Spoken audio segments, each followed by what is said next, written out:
Okay, so computer software and database development. First of all, I'm really sorry to keep you guys waiting. Finally, computer software and database development. तो ये जो मेरा diploma है, PG diploma है, ये 2 साल का डिप्लोमा है और इसकी एक्चुअल ड्यूरेशन जो पढ़ने की है वो है 16 months including 1 semester of co-op. तो मैं इसके बारे में अब सारा कुछ डिटेल में नहीं बताऊंगा कि इसमें कौन से सब्जेक्ट्स हैं, कौन से टर्म में क्या है, ऐसा कुछ नहीं बताऊंगा। ये बेसिक इन्फॉर्मेशन आपको वेबसाइट से मिल जाएगी और जिस टर्म में आप आ रहे हो उस टर्म के हिसाब से वो आपको इन्फॉर्मेशन मिलेगी, उस इनटेक के हिसाब से। तो इट्स बेटर कि आप वहीं से देखो। और इसके बारे में जो इम्पॉर्टेंट चीज़ है जो मुझे यहाँ आके पता लगी है वो मैं आपको बताऊँगा। First of all it is 717 program, जिसका मतलब है कि जो आपका सेमेस्टर होगा वो ऐसे चलेगा कि 7 वीक्स आपकी थ्रू आउट स्टडीज़ चलेंगी, फिर 1 वीक की आपके पास ब्रेक आएगी जिसमें आप फुल टाइम काम नहीं कर सकते। देन आफ्टर फिर से 7 वीक्स की पढ़ाई, this will be your semester. और फिर फर्स्ट सेमेस्टर ख़त्म होने के बाद जो नेक्स्ट सेमेस्टर आएगा उसके बीच में 1 वीक का गैप होता है यूजुअली, बट इस वायरस के कारण it was a gap of nearly 1 month जिसमें आप अगेन फुल टाइम काम नहीं कर सकते। सेकेंड सेमेस्टर भी ऐसे 717 फॉर्मेट में चलेगा। फिर आपकी आती है एक आएगा जिसमें आप फुल टाइम काम कर सकते हो, आपके बीच में कोई स्टडी का कोई लेना देना नहीं होगा। और so those 4 months will be completely dedicated to earn so that you can pay the fees of your next semester. अभी क्योंकि सब कुछ ऑनलाइन हो चुका हुआ है तो जो प्लान सबका ड्रॉप में था कि ड्रॉप में जाके ब्रैम्पटन, टोरंटो कहीं पे जाके फैक्ट्रीज़ में काम करके फ़ीस निकाल लेंगे, अब ये ऑनलाइन होने के कारण सारे अब ये कर रहे हैं कि है तो ऑनलाइन, कॉलेज तो जाना नहीं है, तो सारे जा रहे हैं ब्रैम्पटन, टोरंटो काम करने जिनको यहाँ पे काम नहीं मिला था। However, there are pros and cons for this virus. तो अब ये ड्रॉप ख़त्म होएगा तो इसके बाद थर्ड सेमेस्टर शुरू होगा जो अगेन 717 फॉर्मेट में होगा। उसके बाद हमारा कोऑप सेमेस्टर आएगा और कोऑप में ऐसा नहीं होगा कि जैसे इंडिया में होता था कि कॉलेज वाले ही आपको इंटर्नशिप प्रोवाइड करेंगे, आप वहाँ पे पेड काम करोगे, देन फिर कंपनीज आएंगी, आपकी प्लेसमेंट होगी वगैरह वगैरह। नोप, नथिंग लाइक दैट। कोऑप में आपको सिर्फ एक वर्क परमिट प्रोवाइड किया जाएगा जिसमें आप 40 आवर्स कोऑप का जो ड्यूरेशन है वो काम कर सकते हो, प्लस पार्ट टाइम जॉब भी कर सकते हो। बस ये है कि आपको कोऑप देने वाली कोई कंपनी मिल जानी चाहिए और ऑब्वियसली उसी प्रोग्राम की रिगार्डिंग होनी चाहिए जो आप परस्यू कर रहे हो।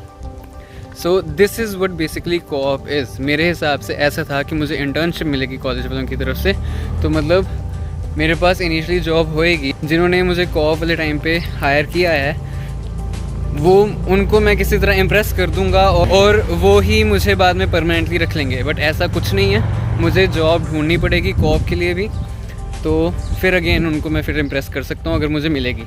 तो अभी जो मेरे सीनियर्स हैं उनको काफ़ी स्ट्रगल करना पड़ रहा है कोऑप ढूंढने के लिए। तो जब मेरी कोऑप की बारी आएगी I will take guidance from them कि मुझे क्या करूँ क्या ना करूँ, तो डिटेल में सारा आपको तब बताएंगे। तो बेसिकली कोऑप इज़ दिस कि आपको बस एक वर्क परमिट मिलेगा जिसमें आप काम कर सकते हो, आपकी उन 4 मंथ्स में कोई पढ़ाई नहीं है। सो इट्स जस्ट कि आप 4 महीने एक्स्ट्रा कमा लोगे अगर आपको जॉब मिल जाती है तो। फिर आती है बात पढ़ाने के तरीके की। देखो जी, हर जगह कोई ना एक टीचर ऐसा निकल ही आता है जो नहीं अच्छा पढ़ाता, कोई ना कोई एक टीचर होता ही है जो उसको सब कुछ आता होता है, और कोई ना कोई एक टीचर ऐसा होता ही है जिसने अभी नया नया शुरू किया होता है। तो 3 सब्जेक्ट थे फर्स्ट सेमेस्टर में, हमारे पास तीनों तरह के टीचर्स थे। अब ऑब्वियसली मैं बताने नहीं वाला कि कौन था, क्या पता मेरी वीडियो वायरल हो जाए, तो I don't want to risk it. मतलब जो भी है कर करा के पढ़ना खुद ही पड़ेगा, खुद आपका इंटरेस्ट होना चाहिए उस कोर्स में ताकि आपको क्यूरियोसिटी हो, इंटरेस्ट हो उसको, ताकि आप उसकी डेप्थ में जा सको। फिर बात आती है डिफ़िकल्टी लेवल की कि कोर्स किस लेवल का है। पीजी डिप्लोमा कर रहा हूँ मैं, although it's a PG diploma but it starts from the basic. वही चीज़ है कि आपको जो पर्टिकुलर सब्जेक्ट है उसका आपको बेसिक कराएंगे, शुरू से शुरू करवाएंगे। I think the word that will describe this course difficulty level the best is basic. तो बेसिक है जी, ये नहीं है कि बहुत हाई लेवल का है। पीजी डिप्लोमा तो आपको पिछला सारा आना चाहिए, नहीं भी आता पर आपको इंटरेस्ट है सीखने का तो आ जाओ। So it will be a good learning thing for you. But अगर आपका ऐसा है कि आप ऑलरेडी जॉब वगैरह करके आए हो, जैसे कुछ मेरे फ्रेंड्स आए हैं जॉब करके आए हैं इसी चीज़ में, तो उनको तो मतलब है ही नहीं ना ये क्या है उनके लिए, ऐसा है। तो बस it was just a source for them to come here to Canada, otherwise there wasn't any need for them to study. So this was kind of a little overview of this programme.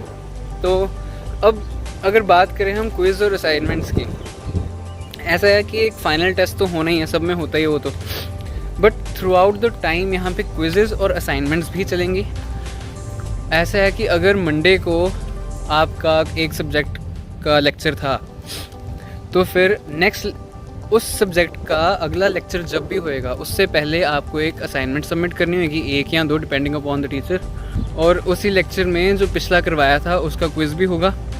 और quiz इतने मुश्किल नहीं होते, अगर आपने class भी ठीक से लगाई है और घर जाके बस एक बार रिवाइज़ कर लिया तो you will be ready for the quiz. MCQ होते हैं मोस्टली, तो ये है। और personally I am not good with theoretical जो सब्जेक्ट है मेरा प्रोजेक्ट मैनेजमेंट का, बिल्कुल नहीं अच्छा था। उसको तो मतलब जितना मर्जी पढ़ लो रट लो, जब तक आप रट्टा नहीं मारोगे तब तक नहीं आएगा आपको, unless you were a project manager back in India. तो स्टिल आई मैनेज टू पास। और एक छोटा सा सीक्रेट है कि ये जितने भी क्विज़ेज़ हैं, जितने भी फाइनल टेस्ट्स हैं, जितने भी शायद जितनी भी असाइनमेंट्स हैं, वो सारी रिपीट ही हो रही हैं। मतलब जो पिछले साल था वही इस साल होगा। तो अगर कोई कॉन्टैक्ट मिलता है तो उससे मांग लो टेस्ट पिछले साल का, वही आना है, कर लो प्रैक्टिस, हो जाओगे पास।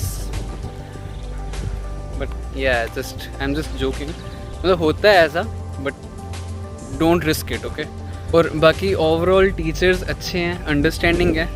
और अगर किसी को लैंग्वेज इश्यूज़ है तो लैंग्वेज बैरियर को भी समझते हैं। और कोई रेसिज्म नहीं है कॉलेज में, सपोर्टिव हैं। और अगर कोई डाउट आपको होता है किसी भी क्वेश्चन रिलेटेड, कुछ भी होता है, तो हाँ टीचर्स कभी कभी कह देते हैं कि हाँ जी कल बता देंगे आपको। तो ये आपका फ़र्ज़ बनता है कि आप कल उनसे दोबारा पूछो। अगर आप नहीं पूछोगे वो शायद ना बताएं, बट ऐसा नहीं है कि वो आपको इग्नोर करेंगे, टाल देंगे। सो आई फील कि ये जो बेसिक कोर्स है ये काफ़ी अच्छा है, मुझे काफ़ी अच्छा लगा। बट अगेन सभी का अपना अपना माइंडसेट होता है, सबके अपने अपने इंटरेस्ट होते हैं।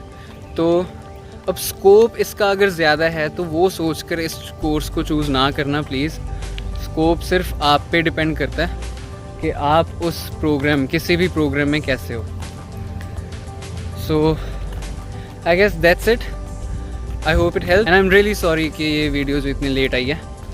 आई ट्राई कि आज मैं 1-2 वीडियोज़ और बना दूँ, लाइक फॉर एग्जांपल मेरे घर की वीडियो। तो that's it. I hope it helps.